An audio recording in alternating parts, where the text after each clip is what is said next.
This is the clearest film ever shot of a real, unidentified flying object. 68,000 UFO reports have been filed in this country alone. Skeptics, however, pose an important question. If flying saucers are so common, why haven't we captured one? In a remote New Mexico desert, researchers have discovered a startling answer to that question.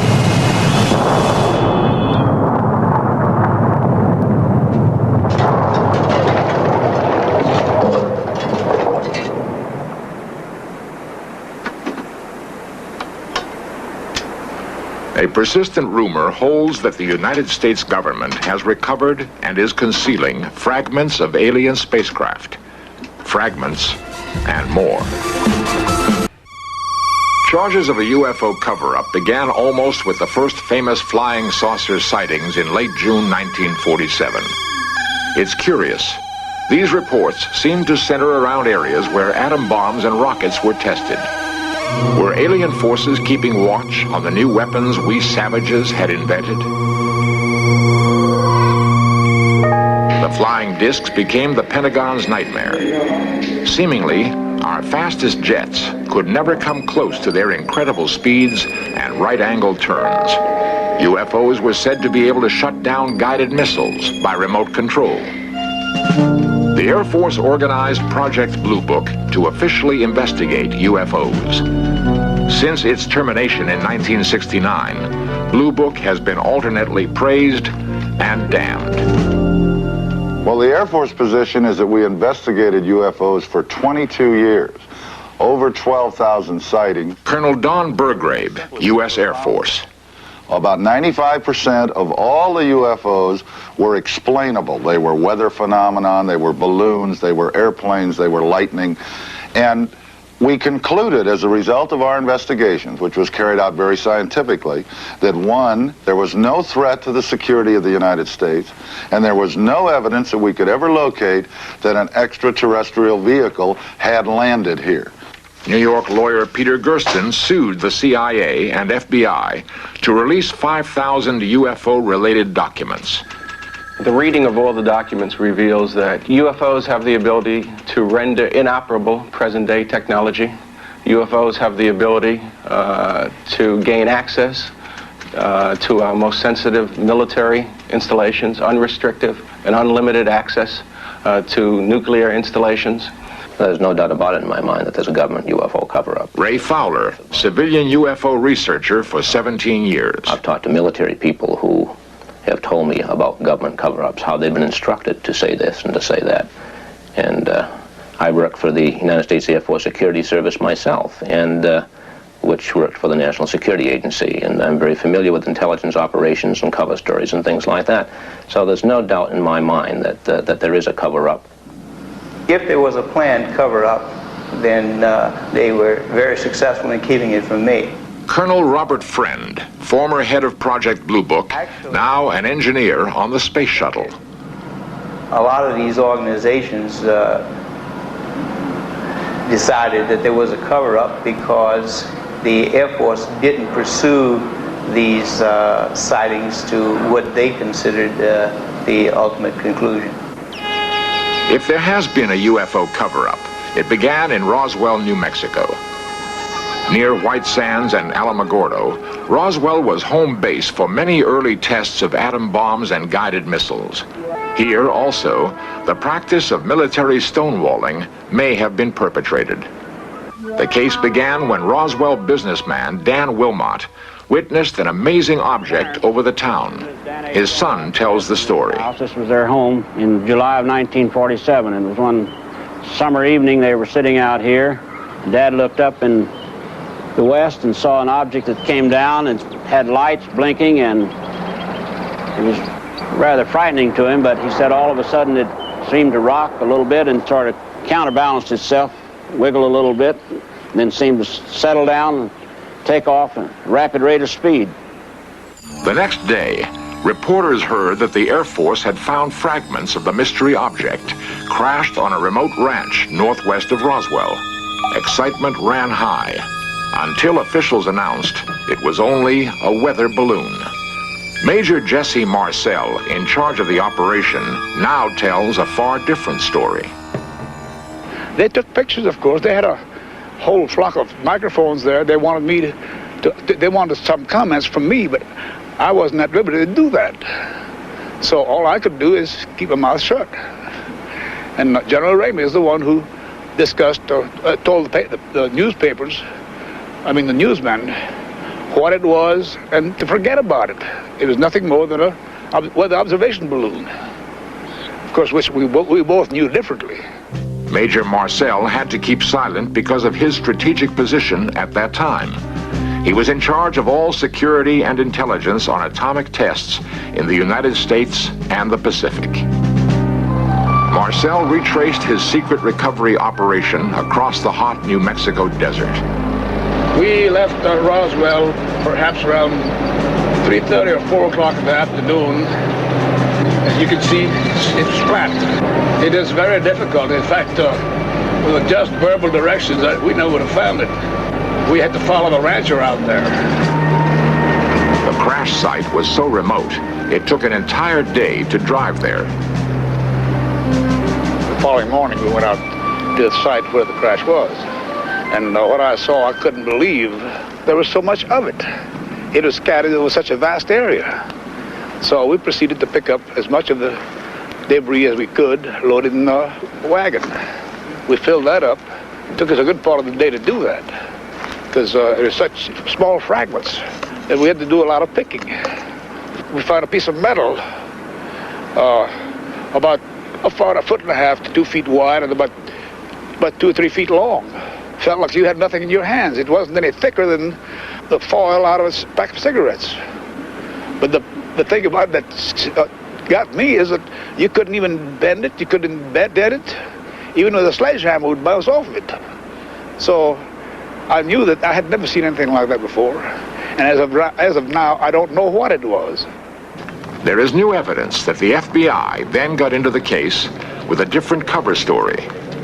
Lawyer Peter Gersten, searching through declassified government documents, came across a mention of the Roswell case.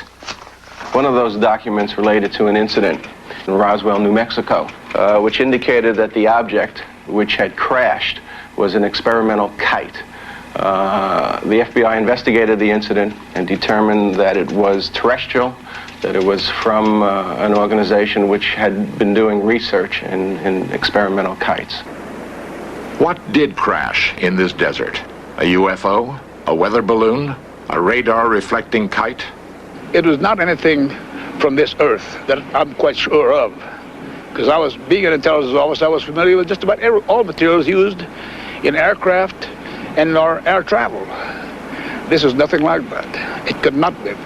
It could not have been.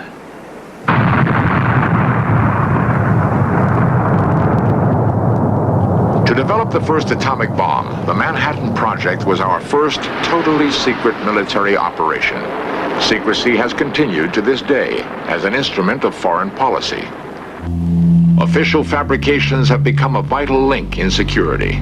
We never admitted such a spy plane as our U-2 existed, until the Russians managed to shoot one from their skies. We managed to capture an advanced enemy aircraft.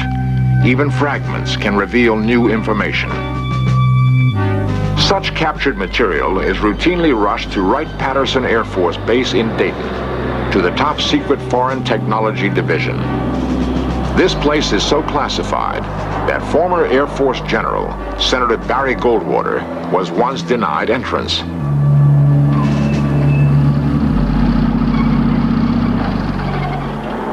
For 30 years, rumors have spread about Wright-Patterson Air Force Base.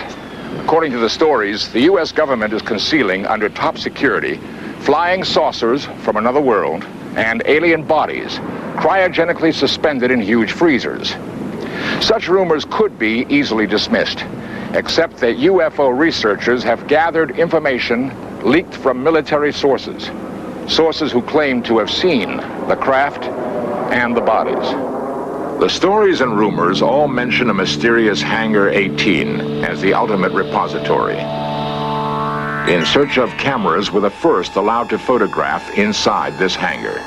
Is it possible that here in Hangar 18, highly secret activities once took place? What evidence of a cover-up might we hope to find?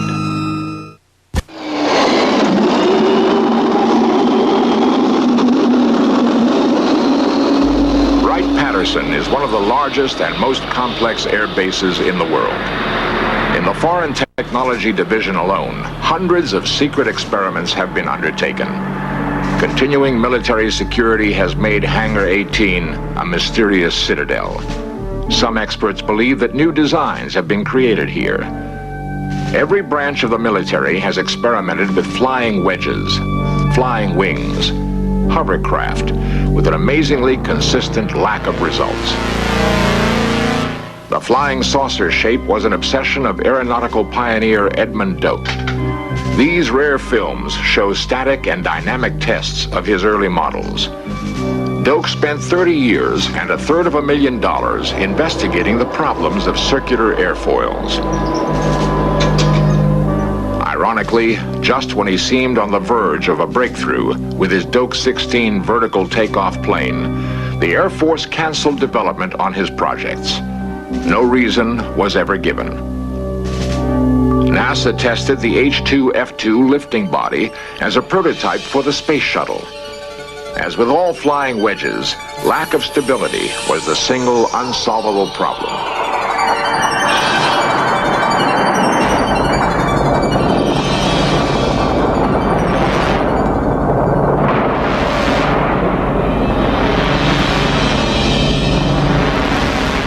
Unable to confirm a single successful test of a manned flying saucer. Yet, the effort continues. Why? Does the government have some reason to pursue this quest? A reason they're keeping secret? From Wenham, a suburb of Boston, comes an eyewitness account which could explain this continued military fascination with flying saucers. Ray Fowler, one of the most respected civilian UFO investigators, is also author of 2 bestsellers in the field. Because of his stint in the Air Force Security Service, he finds himself still vulnerable to government pressure. I work for a company that designed and built a major weapon system. And because of connections within the company, because of connections with Dr. Jalen Hynek, who was an Air Force investigator for many years, I came across information that indicated that this major weapon system, as well as others, had been disrupted by UFOs. And I gave a story to a national newspaper, the Christian Science Monitor, which published this story. Within an hour after this particular paper was out, the Strategic Air Command had called my company. And the following day, the Pentagon called the company and threatened to send a letter of displeasure to the company if something wasn't done about my making these things public. Because of similar pressures in his own work, a friend of Ray's had kept quiet for 27 years with an amazing story. Ray tried to convince the friend to tell his story on In Search Of. I know it's been several days now, and I've been waiting for you to call me on this, but have you come to any conclusions? The man finally agreed, for the first time, to talk, but only under strict conditions. I can assure you that your name will not be used. They made up a name, Fritz, to protect the witness's true identity. And I think the best place to do it probably would be in my planetarium away from the kids and the telephone and things like that. Waiting for his friend to arrive, Ray nervously fiddled with his telescopes. He remembered his extensive investigations into the man's reliability as a witness. In the case of Fritz, I started in 1973, went all the way back through the various companies he worked for, right back to Wright-Patterson Air Force Base, talked to people he worked with, and they all gave him a very clean bill of health. A reputable man, honest man, not the type that would fabricate a hoax, and a very efficient engineer manager. As the man arrived, Ray recalled the years his friend had wavered about breaking an oath of secrecy. He recalled their long arguments about a greater public good. Would the years of patient persuasion at last pay off? As I understand it, Fritz, you were working for the United States Air Force. The story began late one night in 1953 at Frenchman's Flat, Nevada. The man had been working as a consultant on blast effects of atom bombs when he was suddenly ordered to report for a new mission. What happened after that? We were put on a bus, which the windows were all completely covered with curtains and, in some cases, black paper taped to the windows. And we're driven for 3 or 4 hours, and we're not sure just where we were going. Several of us tried to guess where we might have been. We, at that time, came to the conclusion it was in the area of Kingman, Arizona. After getting off the bus, as recreated here, the scientists were taken to an even more remote location. They had no idea exactly where they were or what they were about to see. We were told that we had been selected for various technical specialties.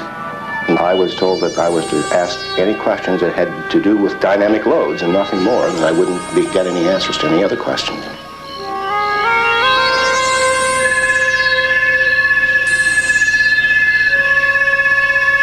It looked like two saucers, I would call it, one on top of the other, inverted, probably 25 to 30 feet in diameter.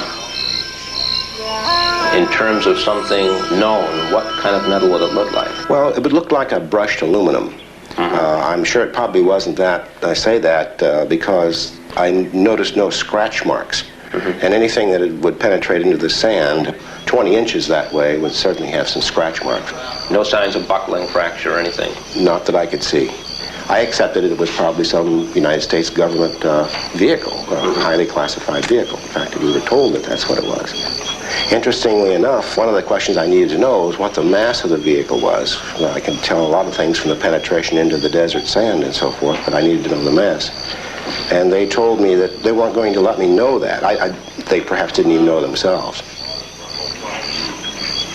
There was also a tent, which I didn't get to look into, but one fellow whom I did happen to talk with briefly until they told us to stop talking, said that he had seen two bodies inside this tent, two alien-looking bodies. It was brown, leathery skin, had a silver, like a cap on, without a bill. Like a skull cap? Yes, like a skull cap.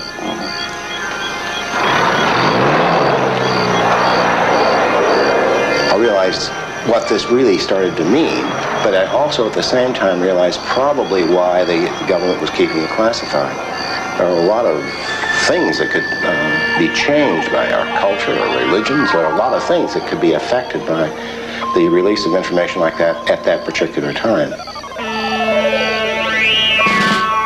Like many other UFO stories, this also concludes with the recovered craft taken to Wright-Patterson Air Force Base. Cameras are normally prohibited there, but In Search Of was allowed to photograph certain declassified areas.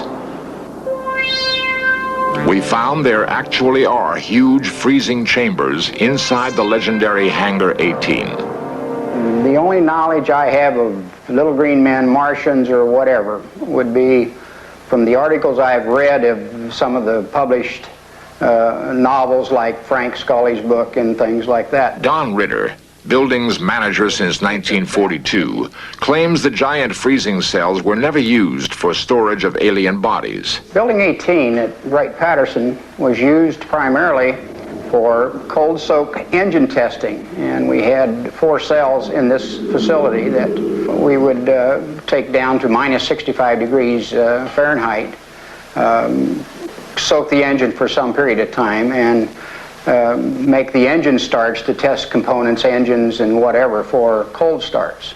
My major criticism is that from way back in the 1947s, there should have been a gradual information release and have the public accustomed to what UFOs are, what we're trying to do about them. And instead, they've covered up so long that to admit that they've covered it up, it's almost like another Watergate.